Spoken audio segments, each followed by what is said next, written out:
গত 5ই আগস্ট ছাত্র জনতার তোপের মুখে দেশ ছেড়ে পালিয়েছেন শেখ হাসিনা।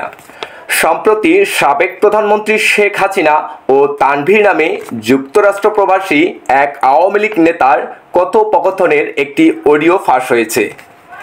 তানভীর বলেন, আপা, নিউ ইয়র্ক মহানগরে আমরা মিটিং করছি, কিন্তু এলাকার পরিস্থিতি খুবই খারাপ, সকল নেতাকর্মী পলাতক। এরপর শেখ হাসিনাকে বলতে শোনা যায়, সব মার্ডার কেস, সবার বিরুদ্ধেই মার্ডার কেস। তানভীর বলেন, দেশে গিয়ে দল গোছাবো, এলাকার ছাত্রলীগ যুবলীগকে সহায়তা করব যদি আপনি বলেন। এর উত্তরে শেখ হাসিনা বলেন, দেশে এখন না গিয়ে যেখানে আসো সেখান থেকেই সাহায্য করো। আইনজীবীরা দাঁড়াতে পারছে না, এই বিষয়ে তানভীর পরামর্শ চাইলে শেখ হাসিনা বলেন, আইনজীবীদের বলো লোকজনকে অর্গানাইজ করে আইনজীবীরা যেন সেখানে যায়।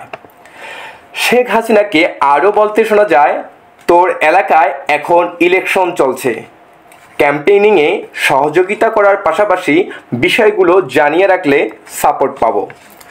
সবার আগে আপডেট খবর পেতে চ্যানেলটি সাবস্ক্রাইব করে পাশে থাকবেন।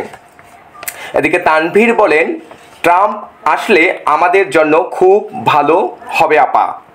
তানভীরের আরেক প্রশ্নের উত্তরে শেখ হাসিনা বলেন, আমি দেশে খুব কাছাকাছি আছি, যাতে আমি চট করে ঢুকে পড়তে পারি।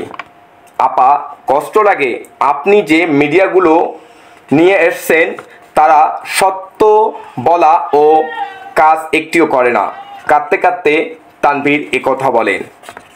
শেখ হাসিনা আরও বলেন, আমার বিরুদ্ধে 113টি মামলা, আমার পরিবার কেউ ছাড়েনি। এই সব ফলস মামলা জাতিসংঘের কাছে তোলা দরকার। শেষে তানভীর বলেন, আপনি বলা মাত্রই আমেরিকা থেকে চলে যাব ও কামরাঙ্গীর চর কেরানীগঞ্জে দল গোছাবো।